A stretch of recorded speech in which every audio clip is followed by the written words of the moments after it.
Hey, what's up, y'all? Doing another little impromptu live stream here today with some big news and updates that have come out this week.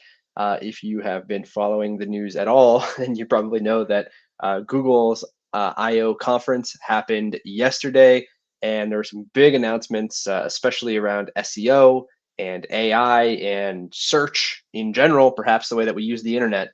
So I want to just do a quick run through on the news, what we learned, what some of the speculation is, and some of my takeaways and recommendations for how we might think about this stuff, how we might respond to it, etc. So let's dive in. The number one headline here from sort of an SEO and marketing perspective undoubtedly is the launch of AI overviews.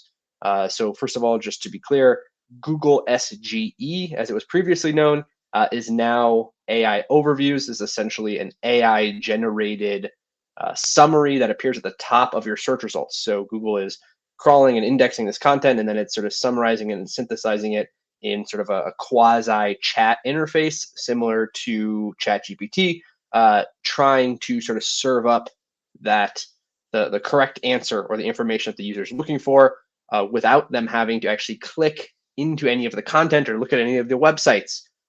Obviously, that has ramifications from an SEO perspective. We'll talk about that in just a moment. First thing we need to know, though, is Google SGE is now AI overviews. And more importantly, AI overviews is now rolling out to all of the United States this week. So this thing is officially launching. There was some speculation that it's only going to roll out for a certain percentage of users, or there's going to be some kind of slow rollout. It's rolling out to all of the US this week, and there are plans to roll it out in other countries. There's some privacy and security and data regulation stuff that I'm assuming they have to figure out there for some of these other countries. But nonetheless, US is obviously a huge market, so that's going to be a big launch for them. I will caveat that really quick by just saying that it is rolling out to all users, according to Google, but that does not mean that it appears for every query. Now, that is an interesting distinction. We know that some queries right now are showing the AI generated snippet at the top of the search results. Others are not. Sometimes there have been prompts where they prompt the user to generate an AI summary. So we don't know exactly what percentage of queries are actually going to show this AI result by default, what percentage might show the button prompting the user. And we also don't know at this point which queries show the AI summary and which ones don't. So it's something that we are, of course, still looking into. As far as I can tell, there's no great data set on which keywords or queries or which types of keywords or queries tend to show this AI snippet. Nevertheless, we know that's rolling out at a much larger scale starting this week, and that will, of course, affect search traffic and search trends and patterns moving forward. One other thing I will just quickly note, I think it's ultimately going to be a fairly minor point, but worth pointing out, is that Google is also rolling out what they call the web search or a web tab, essentially, right? So here's a great recap here from The Verge, where they're showing you can now select this web tab to sort of go back in time to kind of an old school SERP. This presumably the search results are not going to show all of the shopping results and videos and media, as well as the AI summary. So for the users who sort of really love that old school 10 blue links and they want to stick with that, in theory, they could still return to that experience. Now, obviously, this is behind an extra click. Someone's got to do a search, sort of consciously decide to opt out of the latest search experience and instead opt into this sort of retro experience by clicking on the web tab. What percentage of users will use that? TBD. But it is interesting to note that Google is sort of hedging their bets a little bit here, sort of placating, I think, the complaints from users about the stuff in the SERPs, right? All of the things that we have seen introduced, SERP features and shopping widgets and now AI summaries, all of that, of course, on top of ads. And so It'll be interesting to see if this becomes widely adopted. There could be sort of an undercurrent, I would guess, of folks who will sort of instinctively opt into that web experience and go back to that old school, but I doubt it will be kind of a mainstream thing that most or all users are opting into, but we will see. Okay, so let's talk more about the AI overviews. What does this mean? What is going to happen here? First of all, let me preface by saying that most all of this is speculation at this point. Other than the reality that it's happening, what this is going to mean, how we want to respond, those types of things. At this point, we are mostly just guessing. They are educated guesses, of course, based on what we know about SEO and some of the past patterns around changes in the SERP. First question, is SEO dead? Short answer, no. We know obviously AI summaries are going to have an impact on search traffic and the value of that search traffic and how users use search. Nevertheless, there are still queries. Potentially, 50% or more of these queries may not even show an AI overview, meaning that sort of the standard version of SEO is still going to be in play for any of those queries that do not show the AI summary. That's first of all. And then second of all, there is, of course, a subset of those queries where even with the AI summary, users are still going to default to a standard process of finding information, right? So sort of skipping past the AI overview, getting to the 10 links and clicking into content just like they did before. So again, short answer there, is SEO dead? No, it is still, there's still a role for sort of traditional standard SEO, the playbooks as we know it now. Nevertheless, of course, again, as I said, that there will be an impact here. No matter which way you slice it, I think the headline, the lead here is there will be less traffic to your website from Google. I don't know how else we can possibly spin this, right? Google is going to essentially steal a certain percentage of traffic from websites by generating these AI summaries, showing it to the user. The user will then no longer click into a website to read the information. You will see less traffic. That's the upshot.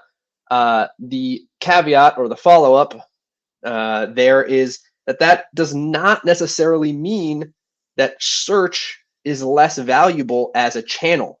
It just means that we won't have visibility into the number and amount of people who come to our website because of a search, right? So take a hypothetical example. I am doing some research. I type something into Google. It generates an AI summary. I don't click any links. Nevertheless, I still gained information that could later drive me to your website, right? Maybe that summary recommended your brand to me. I did not click onto your website at that moment, but nevertheless, I now know about your website. I know about your products, and I might later come back to make a purchase. So I've talked about this in the past. The way that I think about it is dark search, right? So you may have heard of the trend of dark social, which is sort of, unattributable shares and likes and traffic that are coming from things like WhatsApp and all these other sources where you can't really track and attribute that traffic or those conversions directly to a specific channel. I think we're going to see the same thing here. I think that search, again, is still super valuable. We want to be in that snippet. That is sort of a new facet of SEO that people have been referring to as AEO, answer engine optimization. Essentially, how do we get into those snippets so that even if we're not seeing traffic, we are still potentially influencing buyers via these AI summaries. So I think that is a big part of what we're going to see here moving forward, and really the pivot that we're going to need to make from an SEO perspective, I think is really focused on that portion of it.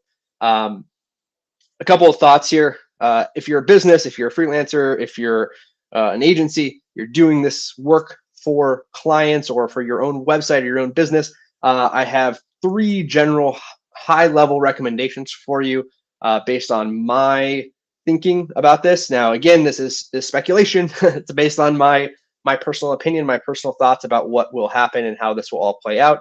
But nevertheless, I think they resonate right now. I think I'm hearing similar thoughts from most of the folks that I follow in this space. So I don't think I'm like way off.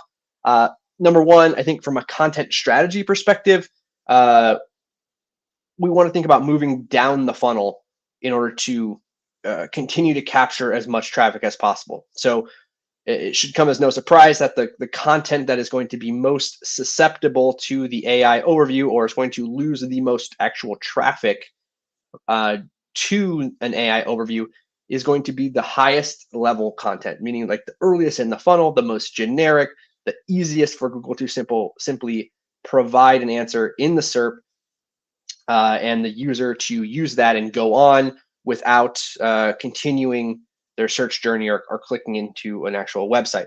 So things like, what is content marketing, or what is an LLM? These types of queries that are, I think most folks would categorize that as like top of the funnel content. I think ultimately that type of content is going to be hit the hardest. And so if we want to preserve our traffic as sort of a primary metric, we want to move further down the funnel, meaning that our content needs to be more in the weeds, needs to be more specific, more actionable, more tactical. That's not to say that those queries won't still contain an AI overview, because Google can still summarize that content as well. But if you put on your user hat for a moment, you can imagine that if I'm looking for something very specific, like, I don't know, how to set up my QuickBooks in a very specific way, even if there's an AI summary that outlines the high level steps, I'm pretty likely to want to read the whole thing, right? I'm pretty likely to want to actually click into an article where it shows me step by step, walks me through with screenshots, and helps me execute that specific thing that I'm trying to achieve. So I think moving down funnel is going to be a hedge against some of the loss in traffic that we'll see from these higher funnel, broader, more general topics in the high level, at the high level. Let's talk about the next thing. The other thing is sort of related to that is getting more tactical with the content. So once again, the more specific and nuanced and detailed your content is, or the topics that you cover are, the less threat there will be from the AI overview. Because once again, if it's something that's very detailed and nuanced, as a user, I'm going to want to sort of read the whole thing rather than just look at the summary generated by AI. So getting more tactical, getting more in the weeds, getting more specific, I think we're going to see an increase in the value of sort of those long tail queries, maybe even zero search volume queries, where we're getting super long tail into the weeds about here's how I do a specific thing on a specific day in a specific month. That's kind of an exaggeration, but nevertheless, I think the more detailed and more specific we get, the less we will see the threat of that AI overview taking traffic away from us. Those two things to say that really, I think that the meta takeaway here is that your traffic is likely to decline regardless. As I said at the top here, I think there's going to be less traffic to go around. There's going to be more competition for those keywords where there is traffic. That being said, I think there's a whole other chapter of SEO that has sort of opened up here, which is this idea of AEO. Another quick preface and sort of disclaimer, which is that this is sort of an evolving thing. We don't really know what AEO entails, or how much influence we can even have as marketers over the snippets that are being generated. But at a high level, the idea of AEO would be to implement specific strategies and tactics to influence the output of the AI summary that's generated. So I want my company to be listed in the list of best content marketing agencies. What steps do I take to influence the LLM so that I have a greater chance of appearing on that list, and ideally higher on that list, right? That's the upshot here. So what does that look like? How do we do it? Again, the short answer is we don't really know at this stage. Nevertheless, the overarching goal is going to be to increase the visibility in those snippets.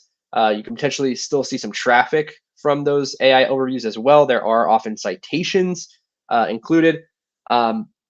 A couple of ideas from my brain to yours.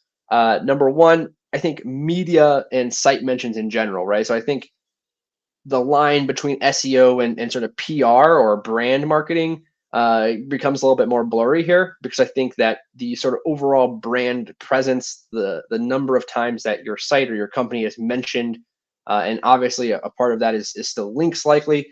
All of that is going to be factored into the sites that are used as a reference within these AI overviews. I also think they're more likely to get citations. I think they're more likely to be mentioned in lists of companies that fit into a specific category, like best content marketing agencies or best accounting software.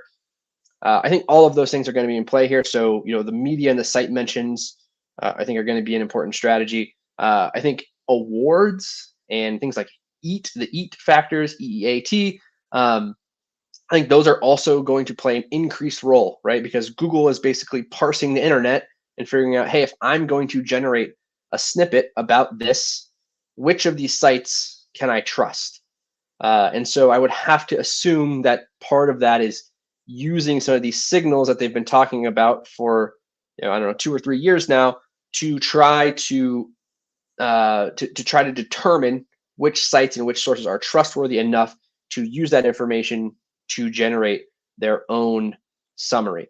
And so again, I think having a page with like awards or recognition on your website might be an important strategy here. I think having those EEAT factors, author pages and bios and links to your social accounts, sort of general social proof, and then also baking some of that like firsthand expertise and experience into your pages, into your content directly, I think is super valuable here, or potentially valuable here.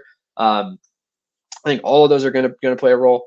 And the third thing that I want to talk about is the site and the content structure. So I think like the sort of technical implementation of your website is potentially more important in this era. Obviously, it has always been important that you have a lot of the basic things figured out in terms of your on-site structure, the tags and whatnot, as well as your overall site structure, and making sure that your website is crawlable and indexable and all that good stuff. I think that likely becomes more important. Schema perhaps plays a role here in helping the LLM understand your content and your pages, and perhaps more importantly, understanding sort of the underlying entities and relationships that exist within your content, right? So once again, if you just think about the way that LLMs work, essentially what this thing is trying to do is sort of take your text on your page and parse it apart, understand all of these semantic relationships that are happening, and then kind of reconstruct it. And so I think your chances of appearing in those overviews, in those snippets, getting increased visibility in the AI overview, your chances of improving that visibility increase by better structuring your site and your content for the LLMs to ingest and understand, and potentially use or cite in the output. Those are my quick takeaways here. Once again, I will conclude with a final note to state once again that much of this is speculation. There is no proof per se, at least that I have seen, about any particular factors, quote unquote ranking factors, as it pertains to these AI overviews. So right now we're just thinking logically about the way the LLMs work, what we're seeing in the SERPs.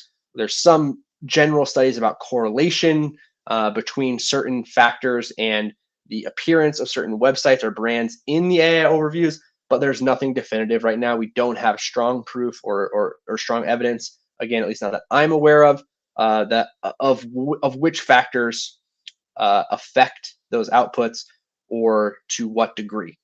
So we're just sort of spitballing right now, but I think, if I'm placing my bets, that's what I'm focused on. That's it. It's another interesting day in the world of SEO.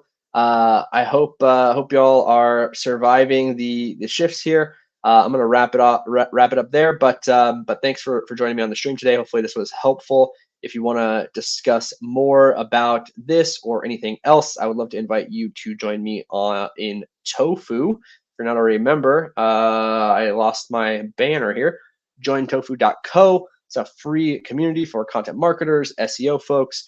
There's freelancers, agency folks, in-house marketers, all kinds of cool people hanging out inside. We've got lots of discussions, Q&A, work opportunities, great stuff going on inside Tofu. Would love to invite you. Once again, it's 100% free. Everything is happening inside of our Slack community. So you can join us there, jointofu.co. Would love to have you. Otherwise, that's all for me today. Signing off.